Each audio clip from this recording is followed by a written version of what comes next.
അവനൊരു പൈസ വാങ്ങി കൊറേ ആയി ഞാൻ ചോദിച്ചു എന്നിട്ട് കാര്യത്തിൽ വരും ആ കാര്യത്തില്ല കാര്യത്തിലൊന്നും എനിക്കത് പിറകെ കണ്ടാണ് ഞാൻ പോണേണ്. വെറുതെ എന്തിനാണ് ഒരുപാട് എക്സ്പ്രഷൻ ഇട്ട് ചാവണത്?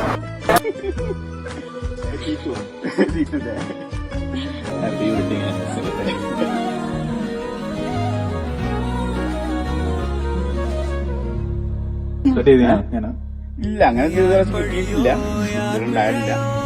ഇന്നിപ്പോ ഞാൻ അങ്ങോട്ട് വൈദ്യുതി കൊടുക്കാൻ വേണ്ടി പറഞ്ഞപ്പോ കൊടുത്തു. എങ്ങോട്ട് കിട്ടുമെന്ന് ഞാൻ പ്രതീക്ഷിച്ചില്ല. മക്കളെ വേറെ ആരുമില്ല. എന്താ പറയാ എന്താ പറയണ്ടത് പറഞ്ഞത്? ഹാപ്പിയായി, സന്തോഷം.